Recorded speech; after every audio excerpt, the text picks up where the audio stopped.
Hello, this is your State Senator Len Suzio speaking to you from the middle of Senate District 13, which includes Cheshire, Meriden, Middlefield, and Middletown. I'm right here in South Meriden at Tom's Place, a favorite gathering spot for local folks to have breakfast and coffee every morning. And today I'm going to be conducting an interview with someone I consider to be one of the most interesting people I've met in this district. This is a part of a series of interviews with people and the organizations they work with that I think would be of interest to people in my district. And today we're going to be talking to someone that does something really unusual. We're going to speak with Dandelski, who's a trapper, wildlife control and monitoring person, and he, in his normal chore business, encounters all sorts of critters that you and I don't encounter every day in life. So first of all, I want to welcome Don to today's program. Don. Thank you, sir. Thank you for joining with us today. It's a pleasure. And you know, if there's anybody that looks perfect for the role, it's you. You look like, you know, Mountain Man Don. I fit the bill. Yeah, definitely. You got the look of a guy who would be out there, rugged individuals in the woods, and Good. It's quite natural for you, I guess, huh? Yeah, it kind of does come natural. Yeah, it does. So now you work, of course, you have your own business where you do some trapping, but you also work closely with DEEP, the Department of Energy and Environmental Protection, and that's the organization in Connecticut that is in charge of wildlife. And so tell us a little bit about, first of all, your relationship with DEEP. Well, it's the relationship is kind of all the trappers, whether it's trappers, hunters, fishermen, we all have to buy our licenses, and we get to know the DEEP. We know the game wardens out there, great people. Mm-hmm. And if you're in it just for a hobby, trapping, hunting, or fishing, you're going to run into these people. And DEEP, again, is great people, okay? So you want to gain trust and relationship with them. But about 2 years ago, DEEP notified the Connecticut trappers that they wanted to do a study on bobcats. And the Connecticut trappers jumped all over it, you know. The relationship that we have with them, they contacted us because they know we're out there. They know we know wildlife, we see the bobcats, we've been reporting them for years. And local residents have been reporting them. DEEP wanted to gain a relationship with even the general public for bobcat sightings for this study, okay? And again, once they notified the trappers, we were all over it. You know, something to do for the wildlife. You call yourself a trapper. Yes, sir. Let's make sure the audience understands what you mean by that. What does a trapper in Connecticut do? What kind of animals do you trap, and what is your business actually? Well, I can give you a little bit of background. I grew up right here in South Meriden. You know, I've been coming to Tom's Place since I was 8 years old.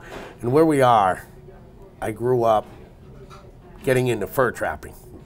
You know, fur trappers built this country. May not be politically correct in today's day and age, but fur trappers explored this country, built this country. If it's in your blood, it's in your blood.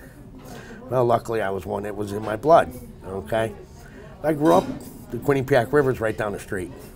Trapping the local river, muskrats, raccoons, mink, your occasional weasel, as I grew up being a fur trapper.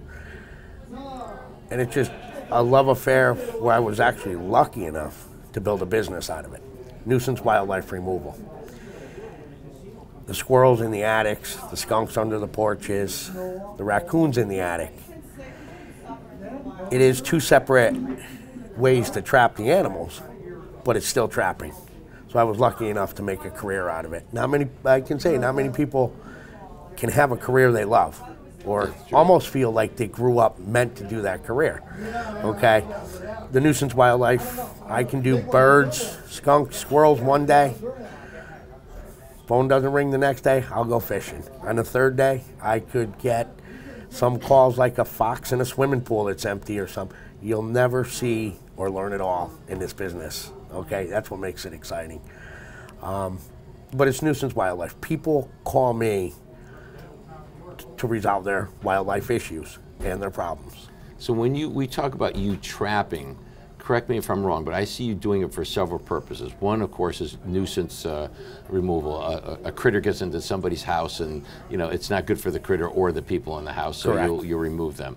But then you'll go out trapping in cooperation with DEEP, I guess, to monitor wildlife to some extent as a part of that? Well, yes, it is.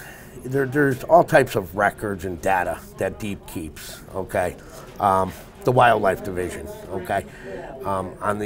For years since I was a kid, every year after the fur trapping season ends, DEEP will send out a questionnaire so they can keep numbers, okay? They have to keep track of certain animals, all the animals. For instance, beaver.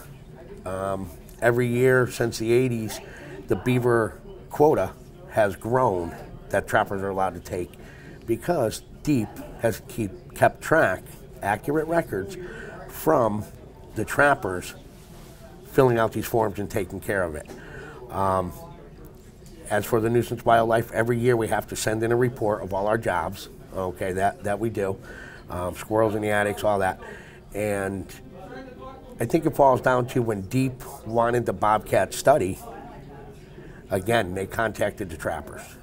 It was a natural. We see them, we know how to catch them. Well, we have the knowledge, okay? There is no Bobcat season in Connecticut. But over the past years, they've been showing up a lot.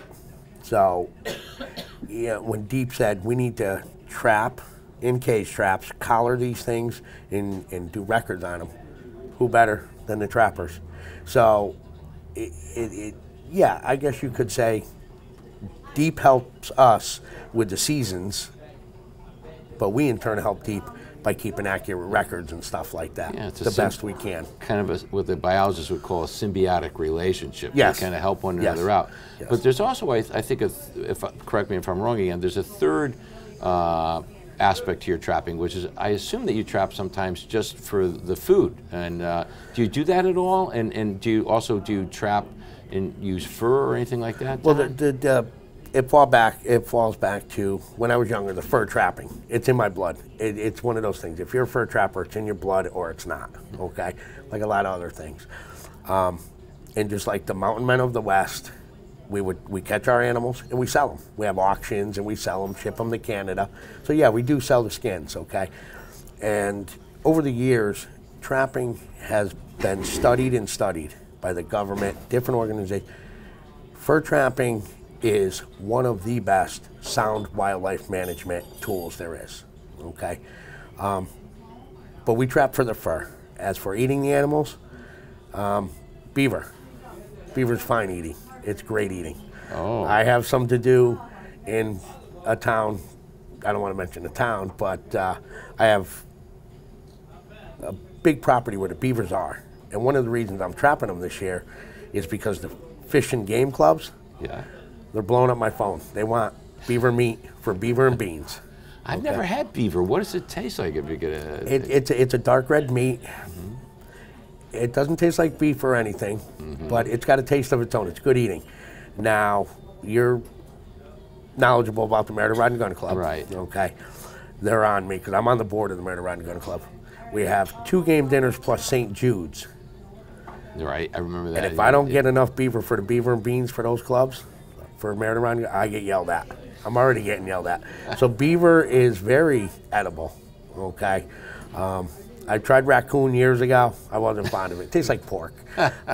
Other critters, muskrat.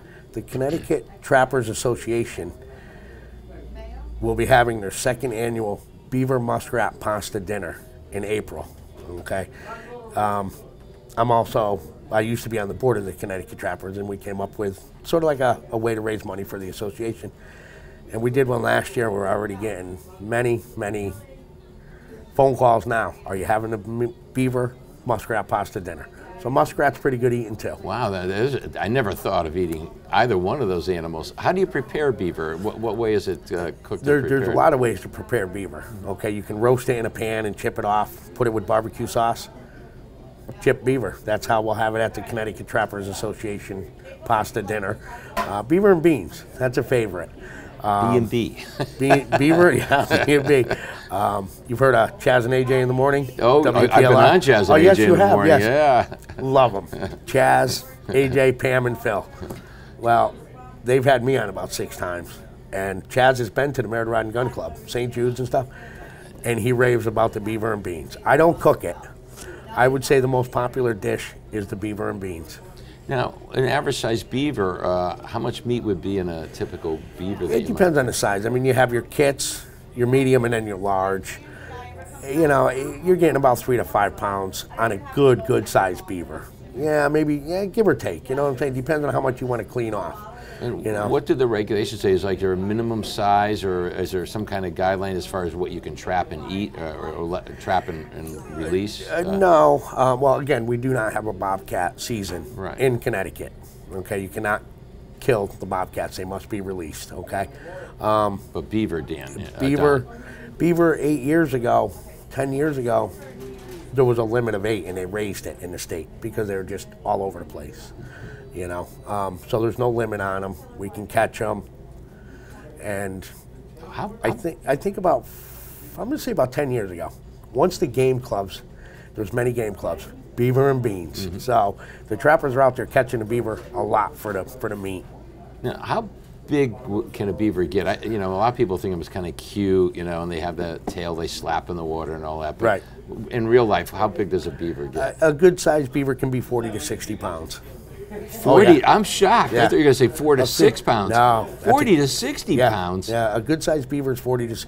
You get a beaver up to 50 pounds, which they can get that big. You know, you're not going to get every beaver. Say I caught 10, not every beaver, but I've seen some recorded up to 50 pounds, a little over. And they're big. They're very big animals. Oh, that's a big animal. You totally shocked me. I would have thought 4, 5, 6 pounds or whatever. You're talking 10 times that. Oh, yeah, yeah. Boy, you wouldn't want to tangle with a 50-pound beaver, I would say. No, you don't want to tangle with them. And it's when you trap them and you're carrying them out, one over each shoulder. It's not easy. But we've smartened up. Put them in a sled and drag them. It's like carrying a 50-pound weight, you know. Now, is beaver fur useful too, and what do you use it for?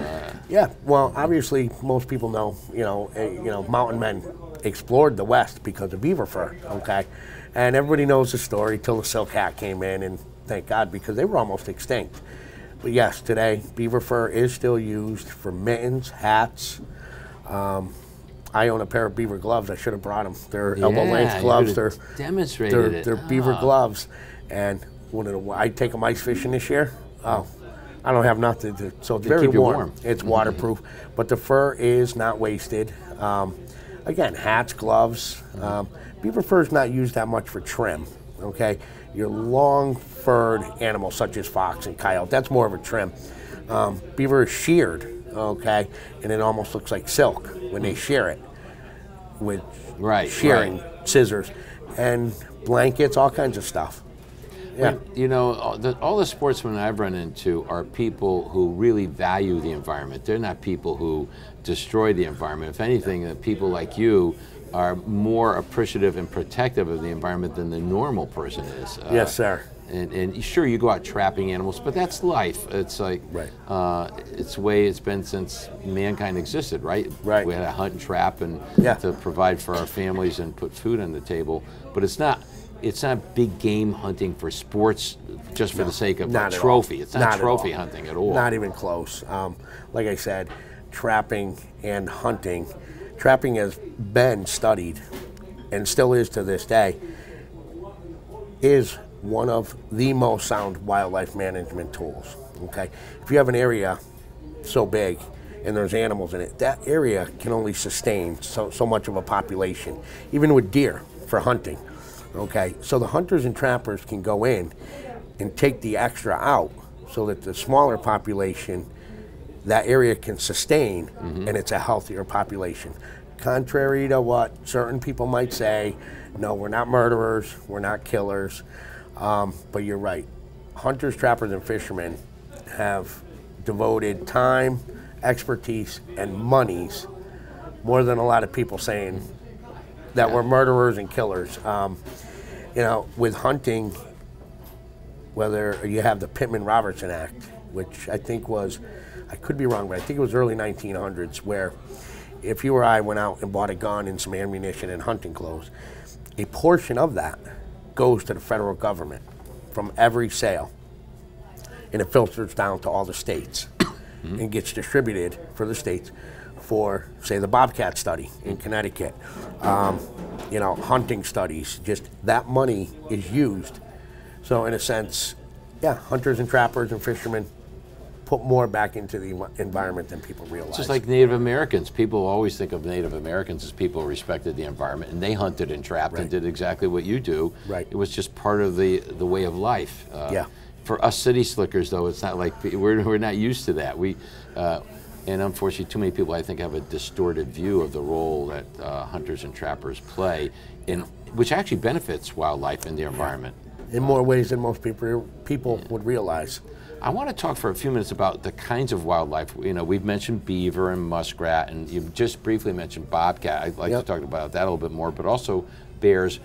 Just if you could enumerate what kind of wildlife is kind of, if I could say, common around here. We're in Meriden, and a lot of people think, oh, city, there's no wildlife around here. That's out there in the boonies somewhere. So why don't you kind of give us a list of the kinds of wildlife you might encounter, and how numerous some of them might be. You know, people think of deer. That's the one thing everybody says, oh, I've seen deer around, but this, you know, a lot of people haven't encountered a beaver or a muskrat or a black bear or whatever. Something. Yeah, so or a fisher. Explain to the audience, Dan, a little bit about again, that. Growing up here in South Meriden, and this kind of applies to all the trappers and hunters. We're out there in the woods, so we see it all, which is really great. But right here, even right downtown in Meriden, South Meriden, suburbia, where we're at now, these are my old local stomping grounds, even trapping. I have seen pretty much every wildlife we have in Connecticut. I've seen weasels, muskrats, black bears. We had a black bear about 4 years ago right up the street. There's been 4 or 5 in Meriden, so they do come in. Fishers, and the correct name is fisher, not fisher cats. Okay, a lot of people call them. They have nothing to do with the cat family. They're actually a member of the weasel family. Okay, so it's fisher.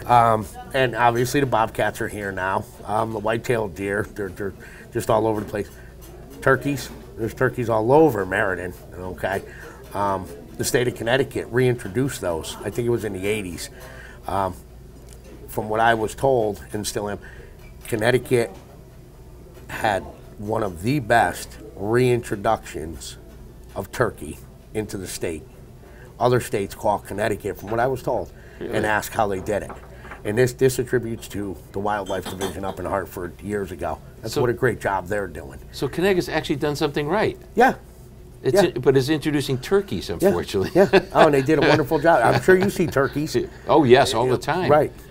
I live on Laydale Place, right, a few blocks from the Super Stop and Shop, and I remember a year ago, we saw some going right through our front yard. I couldn't believe it. Yeah, you can thank the DEEP for that. Back then it was DEP. They reintroduced them into Connecticut, and they're all over the place, which is a good thing. Turkeys are pretty neat if you ever watch them, you know. Talk a little bit about your experience. You've captured some bobcat that are running around here. They're beautiful animals, and I'm certain you'll provide us some photos or videos that we can superimpose as you and I are talking right now. Sure. I was totally, I mean, you showed me some pictures of some of the bobcats you've trapped, and they're beautiful animals. But talk to me a little bit about bobcats. I mean, are they a cat really? And and you know, how common are they around here, and what should people do if they encounter one? Yeah. Well, they have come back, obviously, and over the years, the DEP, again, through trappers and hunters and local citizens, they always had a line you could call, and to report bobcats. So they knew they were here. They knew they were. So we're doing the study, and yes, their average cat can be anywhere from, I caught Fred this year, who was an 8-pound kitten. Then I caught George, who was 19 pounds. There was a couple in the state for the study, 30, 31 pounds. Well, that's a big cat. That's a big cat. Yeah. Estimation was about 8 to 9 years old for the bigger cats. That'll tell you how long they've been here. People don't see them that much. They're very shy. They try to avoid people. They don't want nothing to do with you and me. They want to be left alone. If you see a bobcat and you're lucky enough to get it on your iPhone or your GoPro, consider yourself lucky. Are they nocturnal time? Yeah, for the most part. You will see them during the day and stuff. Especially more as the kits are born.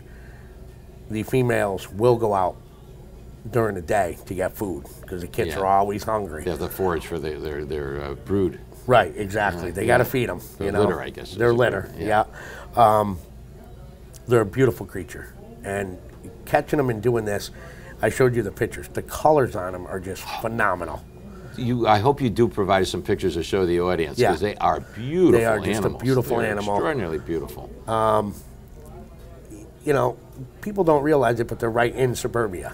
Okay. I would have never thought anybody you'd encounter a bobcat in Meriden or South Meriden. Wow. Yeah, a lot of people don't. They can be a little vicious. Okay, if you were to, you know, get one in a bad mood and it was, you know, get in between it, you don't want to do that. They can be. I'll provide a video, and you know, I caught George 4 times, and he still doesn't recognize me. He'd still bite me. He doesn't have any affection for you yet, huh? Don? Not yet, but again, they're shy, they're elusive. They just want to be left alone and do their thing. Very beautiful. You know, they're just more than people know. There's a lot of rumors stemming around about them taking cats and stuff. I'd be more worried about the coyotes taking your pet cat or your pet dog. There are coyotes around in Meriden, too. Oh, yeah, then, they're huh? all over. Yeah, Wow. there's a lot more than people realize. There's a lot more wildlife than people know. We're oblivious to it, aren't we? Excuse me. Well, they're good at hiding from us, I guess, because Yeah. they don't want to encounter us if they can. So they're avoiding us, and then a lot of them are probably at night, too, I guess. Nocturnal. Right, they're nocturnal. They've Yeah. learned to avoid people. I've seen some maps, we'll say, where George has walked, the one with the collar. Yeah, you were showing me that. And to see where he has walked is amazing. He knows how to avoid people. He goes, you know, in the wooded areas. And that's how they've learned to adapt and survive, you know. Some of the bears do that, but the bears are just a bigger animal. They show up all over the place. Well, I'm glad that you brought that up, because we are getting near the end, but I wanted to have a minute or two to talk about bears, Yes, because sir. they are, if you run into a bear, it's a little more dangerous encounter than running into a beaver or even a bobcat, I would guess. So, right. Are we having more human encounters with bears, and what should someone do if they do encounter a bear? What would you suggest? Well, I'm not a bear expert, okay? I've seen them. I know people. I've talked to people who see them when they're deer hunting and stuff. Usually the bears will run when they see it. A black bear is as big as they are, and twice our size. They don't want nothing to do with us either, okay? Springtime's coming up. When there's females and cubs, and you see one at a distance, you don't want to try to get close and take a selfie with it. Keep your distance. Give the bear space. They don't want nothing to do with you. It almost falls down to, which thank God people are smart enough to do it. If you play with a bee, you're going to get stung. You know, I don't think you're going to see that in Connecticut, but people are getting too close to the bears, and they are a big animal that really can. Usually they'll just run off. If you see a bear, keep your distance. If you're hiking in Connecticut, up north, you know, like Torrington and stuff, carry bear spray. I was just going to ask you, what can you do to protect yourself in case you do run into a bear that gets particularly aggressive? If you're in an area hiking, obviously, again, and you've seen bears or sign of bears, or the DEP website tells you, you know, here's a concentration here, or your friends tell you, listen, you're going hiking there, I've seen 2 bears. Carry bear spray. You know, you can get it online, you can get it at local gun firearm shops. A lot of them carry bear spray. That'd be your best bet. Yeah, if you're in the woods, and especially if you're in the, I guess, even more remote woods, I would guess it's a good precaution to carry a bear spray with you. Yeah. Hopefully you never have to use it, but you'll be happy you have it if you do. Better to have it and not need it than need it and not have yeah. it. I don't think you're going to, you know, bears do not, in Connecticut anyway, like I said, I'm not really a bear expert, but the black bear is almost like the bobcat. He's shy. He doesn't want to, he sees you, he doesn't think, you know, nice big juicy human, I'm going to eat him. Doesn't work that way. I saw that movie, that Leonardo DiCaprio movie, The Revenant. oh man, I said, I don't think I ever want to run into a bear like that. Well, that was a grizzly bear. Yeah. That was a true story of Hugh Glass. Yeah. I've read that story. It was a many true times. story too, Yeah, huh? of Hugh Glass. He was a famous mountain man who got attacked. But if you noticed in that scene, Yeah. there was cubs in that scene with the grizzly Oh, bear. that's why the bear attacked Yeah. him. Okay. Yeah. So. Well, I look at you, and I consider you to be our Meriden's version of Grizzly Adams. Thank you, sir. I'll take it. I hope you take that as a compliment. Yes, sir. It's been a pleasure to talk to you today. I hope that the conversation we had today maybe opens some people to the awareness of wildlife around us, even in city slickers like here in Meriden. And we all should value people like you who do make your lifetime vocation being involved with the I animals appreciate like this. that. Yeah, I do my best, you know. I want to thank you for Right. participating in today's discussion. Thanks for the Don. interview, sir. Yeah, and folks, I hope you enjoyed this interview. I did. In fact, I feel like I could go on for another hour or two. Maybe we'll have to have a follow-up with Don sometime again. But I want to say thank you to Don, and thank you to many of you whom I have the honor of representing up in Hartford. It's a privilege to represent you as your state senator. And if you have any ideas about people or organizations we should interview, certainly contact my office. We're looking to make people aware of fascinating people like Don Dandelski and what he does trapping around Meriden. Thank you again for the honor of representing you in the Capitol. This is your state senator, Len Suzio, saying, have a great day.